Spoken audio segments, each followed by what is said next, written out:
और वो है कृषि। आज हम लोग कृषि के संबंध में अध्ययन करेंगे। तो कृषि के संबंध में मैं आपको बता दूं पहले कि हमने बोर्ड पर लिख रखा है किसान प्लस शिक्षा।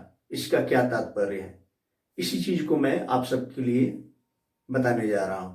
तो चलिए हम लोग अध्ययन करते हैं कि किसान प्लस शिक्षा। चूंकि एक बड़ी चीज ये होती है कि किसान और शिक्षा देखने से जो सामाजिक भावनाएं बनी हुई है उसको देखने से लगता है कि दोनों अलग अलग चीजें हैं, दोनों का कहीं भी आपस में कहीं मेल नहीं है। किसान मतलब अनपढ़ व्यक्ति, किसान मतलब वह व्यक्ति जो समाज में किसी कार्य को लगभग कर नहीं पाता है, तो अपनी जीविका के लिए वो खेती कर रहा हो, ऐसे व्यक्ति के लोग किसान कहते हैं। ठीक है। और शिक्षा, शिक्षा का मतलब सीधे सीधे ये समझते हैं कि वह व्यक्ति जो कामयाबी हासिल कर चुका हो, मतलब किसी अच्छे सरकारी पदों पर किसी ऐसे नौकरी को प्राप्त कर रहा हो या अधिक धन कमा रहा हो, ठीक है, तो लोग कहते हैं कि ये पढ़ा लिखा व्यक्ति है, मतलब पढ़ लिख कर उसकी पढ़ाई सफल हुई है।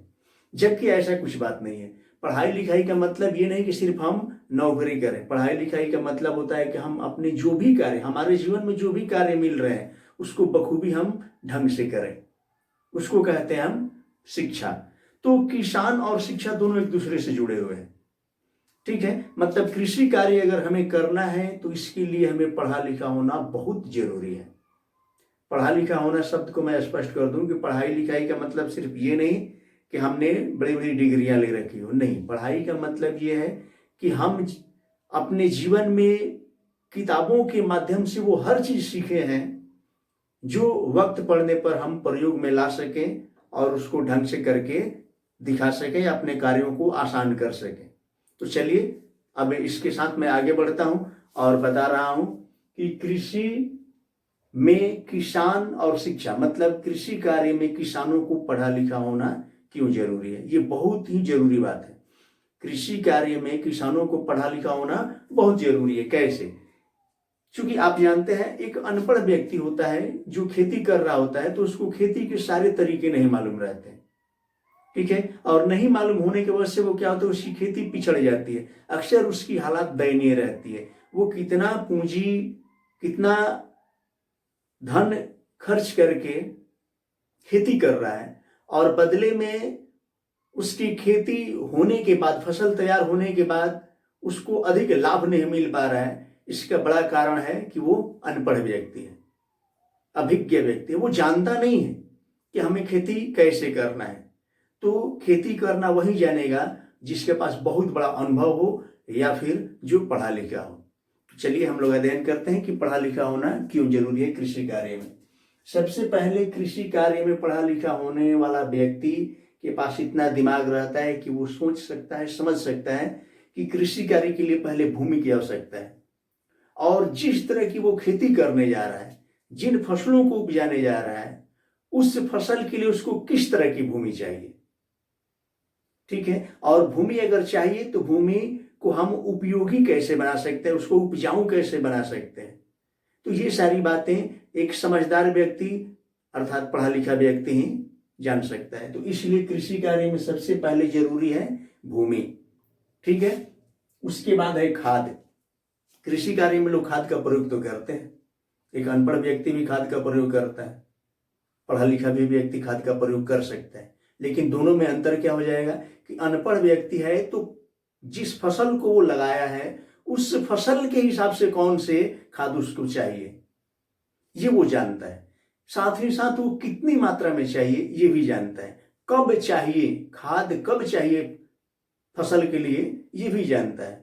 और ये सारी बातें जब वो जानता है तो निश्चित है कि सही समय पर उसका प्रयोग करेगा और फसल की उपज बेहतर होगी, अर्थात फसल अच्छा होगा। इसलिए खाद। अब रही बात है उत्तम बीज। उत्तम बीज का मतलब बढ़िया बीज होना चाहिए। अगर आप किसी भी तरह के फसल को उपजा रहे हैं तो सबसे ध्यान रखना होता है कि हम किसी चीज की अगर व्यवस्था करते हैं तो सबसे पहले अच्छे बीज की व्यवस्था करना होता है, क्योंकि अच्छे बीज जो होते हैं उसमें फल अधिक लगते हैं या पेड़ जो होता है वो अच्छा होता है तो फल अधिक लगेंगे। ठीक है। तो उत्तम बीज का होना बहुत जरूरी है कृषि कार्य के लिए। आजकल तो वैज्ञानिक तकनीक द्वारा बनाए हुए तरह तरह के बीज आ रहे हैं जो अच्छे किस्म के बीज हो रहे हैं और जिसकी वजह से पैदावार काफी अधिक हो रही है। साथ ही साथ समय। उत्तम बीज के साथ समय पर ध्यान रखना जरूरी होता है कि जिस बीज का हम प्रयोग कर रहे हैं उस बीज को किस समय हम प्रयोग करेंगे। समय का महत्व, क्योंकि अच्छा बीज का मतलब ये नहीं कि वो हर समय बोया जा सकता है। अच्छा बीज का एक बहुत बड़ा रीजन होता है, बहुत बड़ा कारण होता है कि उसको हम किस समय बोएंगे, ये ध्यान हमें रखना होता है। जिस समय हमें खेती करना है तो वो कौन सा बीज का प्रयोग करेंगे, उसका समय क्या है, वो निर्धारित समय रहता है हर बीजों का। क्योंकि पढ़ा लिखा व्यक्ति अगर है तो अगर हम खाद खरीद रहे हैं, बीज खरीद रहे हैं, दवाएं खरीद रहे हैं, तो उसमें संलग्न एक पत्रिका होता है और उस पत्रिका में वो सारी उपयोग की विधियां बताई जाती है। तो पढ़ा लिखा व्यक्ति उस पत्रिका को पढ़कर उसका प्रयोग आसानी से कर लेता है और ढंग से कर लेता है।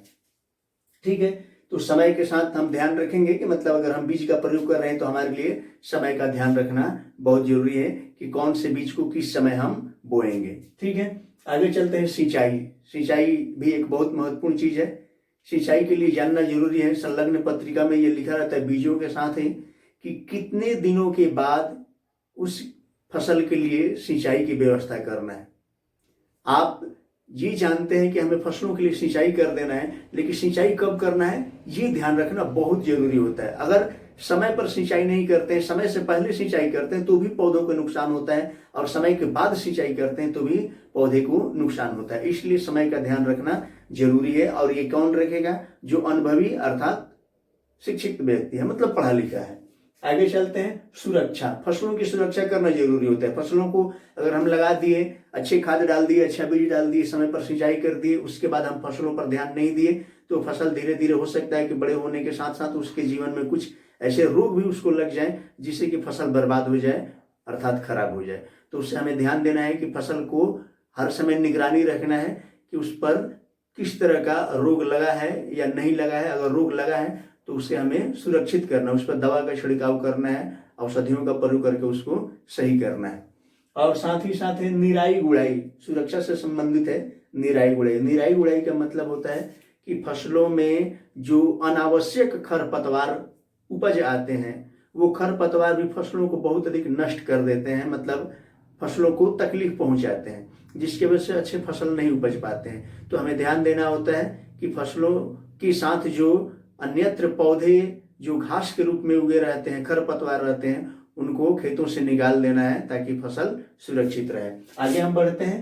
तैयार फसल। अब ध्यान देना है कि फसल तैयार हो रहा हो तो उसकी क्या स्थिति है, कैसे हम समझेंगे कि वो तैयार है। इसके लिए उसके कुछ खास गुण होते हैं, कुछ खास समय होता है, और उस समय के अंदर उस तैयार फसल को अगर हम काट लेते हैं, मतलब अपने खेतों से निकाल लेते हैं, तो फसल ज्यादा सुरक्षित होते हैं, उसकी गुणवत्ता भी सही रहती है। इसलिए ये ध्यान देना है, तैयार फसल को समझने की जरूरत है कि कब फसल तैयार है, ये अच्छी ढंग से समझना पड़ेगा। आगे भंडारण। सब कुछ हो गया, फसल तैयार हो गया, हम घर पर लाएं और फसल को लाकर, मतलब अनाज ही अगर है तो अनाज को या फल को लाए हम और घर पर लाकर अन्यत्र रख दिए, जहां तहां रख दिए, तो निश्चित है कि वो अधिक दिनों तक वो फसल या अनाज टिकाऊ नहीं रहेगा, वो नुकसान हो जाएगा, खराब हो जाएगा। इसके लिए हमें क्या चाहिए कि भंडारण करना चाहिए। किस फसल को, मतलब किस अनाज को हम कैसे तापमान में रखेंगे, कैसे वातावरण उसको देंगे ताकि वो अधिक दिनों तक सुरक्षित रह सके, इसके लिए पढ़ाई लिखाई का होना जरूरी है, मतलब पढ़ा लिखा व्यक्ति का होना जरूरी है। ठीक है, जैसे उदाहरण के लिए अगर मान लीजिए कि हमें गेहूं रखना है, अगर गेहूं हम रख दिए ठंडे जगह पर तो निश्चित है कि वो खराब हो जाएगा। ठीक है, लेकिन वहीं अगर हमें आलू रखना है, अगर गर्म जगह पर आलू रख देते हैं तो निश्चित है कि खराब हो जाएगा। उसके लिए हमें कोल्ड स्टोर का प्रयोग करना पड़ता है। प्याज है, उसको कोल्ड स्टोर का प्रयोग करना पड़ता है। मतलब हम भंडारण कर रहे हैं तो हमें सही जगह का चुनाव करना होता है कि किस फसल के लिए कैसा तापमान चाहिए ताकि वो अधिक दिनों तक सुरक्षित रहे। चलिए आगे बढ़ते हैं। अब इन सभी चीजों के साथ साथ एक बहुत जरूरी चीज होता है और वो है आधुनिक तकनीक। खेती में हमें अधिक से अधिक आधुनिक तकनीक का प्रयोग करना है, जिसको वैज्ञानिक तकनीक कहा जाता है। मतलब वैज्ञानिक उपकरणों का प्रयोग करके और खेती को बेहतर करना है। सिंचाई के लिए हमें वैज्ञानिक तकनीक का प्रयोग करना है, फसलों को बुआई के लिए प्रयोग करना है, फसल की कटाई के लिए करना है, फसलों को सुरक्षित रखने के लिए करना है। मतलब वैज्ञानिक तकनीकों का प्रयोग करना तो अंत में जरूरी है ही। तो अब हम लोगों ने इतना सब कुछ जाना कि कृषि कार्य में किसानों को पढ़ा लिखा होना जरूरी है, क्योंकि ये जो भी कारण हमने बताया है ये बखूबी वही व्यक्ति समझता है जो अनुभवी हो अर्थात पढ़ा लिखा हो। चलिए आगे बढ़ते हैं। अब मैं बता रहा हूं कि भारतीय किसान की स्थिति अत्यंत दयनीय है। लगभग 60% किसान ऐसे हैं जिनकी स्थिति अत्यंत दयनीय है। पता है क्यों? क्योंकि वो खेती करते हैं जीवन निर्वाह। जीवन निर्वाह कृषि क्या है? जीवन निर्वाह कृषि वो है जो हम फसलों को उपजाएं, हमारे ध्यान में है कि हम ऐसे फसल लगा रहे हैं जिसको भविष्य में हम खाए पिएंगे, मतलब उसको भोजन के रूप में प्रयोग करेंगे, और हमारे ध्यान में ये भी आएगा कि हम उतना ही उपजा सकते हैं जितना से कि हम खा पी सकें। तो ऐसे कुछ फसल है जिसको हम सिर्फ अपनी जीविका को चलाने के लिए प्रयोग में लाते हैं, वैसे कृषि को ही जीवन निर्वाह कृषि कहते हैं। ठीक है, अब है व्यवसाय। मैं बता रहा हूं कि जीवन निर्वाह कृषि को अगर हम अपनी सोच से निकाल कर और व्यावसायिक कृषि कर दें तो किसानों की स्थिति बिगड़ी हुई हालात में नहीं रहेगी। किसानों की स्थिति काफी मजबूत हो जाएगी, किसान भी काफी संपन्न हो जाएंगे, उनके पास भी धन का भंडार हो जाएगा। कैसे? तो वो अपने जीवन निर्वाह कृषि को त्याग कर और व्यावसायिक कृषि करें। उसके दिमाग में, किसान के दिमाग में होना चाहिए कि हम ऐसा फसल लगाएं जिससे कि अधिक से अधिक धन कमा सके। हम फसल अगर लगा रहे हैं तो फसलों पर पूरा फोकस होना चाहिए, पूरा ध्यान हमारा फसलों पर होना चाहिए। जैसे कि अगर कोई डॉक्टर अपने रोगी को ढंग से इलाज नहीं करे तो रोगी ठीक नहीं हो सकता है, लगातार बीमार होते रहेगा, या फिर वो अधिक दिनों तक स्वस्थ नहीं रह सकता है, अस्वस्थ ही जीवन बिताना पड़ेगा। वैसे ही अगर फसलों पर हम ध्यान नहीं रखते हैं तो फसल अच्छे ढंग से नहीं होते हैं, उसका उपज बेहतर नहीं होता है। तो हमें व्यवसायिक दृष्टि से अगर खेती करते हैं, ध्यान हमारा अगर व्यवसाय की दृष्टि पर है कि हम व्यवसाय कर रहे हैं, तो निश्चित है कि उन फसलों पर हम बहुत अधिक ध्यान रखेंगे, बहुत अधिक मेहनत करेंगे। ठीक है, और मेहनत करेंगे तो निश्चित है कि उससे काफी उन्नति होगी। अब एक चीज मैं बता दे रहा हूं इसमें साथ साथ, फसल चक्र। खेती करने पर समस्या क्या है कि लगातार सामान्य जो किसान होते हैं या अनपढ़ किसान होते हैं उनके दिमाग में है कि कुछ वर्ष के ऐसे दिन होते हैं जो ठंडियों का दिन आता है, ठंडी के दिनों में गेहूं की खेती कर लेना है, फिर उसके बाद फसल कटेंगे, बरसात का दिन आएगा, बरसात के दिनों में धान की खेती कर लेना है, फिर धान की खेती के बाद कुछ दिनों बाद फसल कटेगा और फसल कटने के बाद फिर ठंडी का दिन आएगा, फिर खेती करना है किसका? गेहूं का। लगातार ये क्रिया चलता रहेगा। जबकि विज्ञान की दृष्टि से देखें तो फसल चक्र का प्रयोग करना होता है। खेतों में अच्छी उपज के लिए हमें फसल चक्र, अगर हमने किसी सीजन में गेहूं की खेती की है तो उसके बाद फिर अगले ठंडी के दिनों में हमें गेहूं ना उपजाकर बल्कि उसमें दलहन या तिलहन पौधे लगाने चाहिए। ठीक है, मतलब एक ही खेत में एक ही किस्म के पौधे बार बार लगाना गलत है।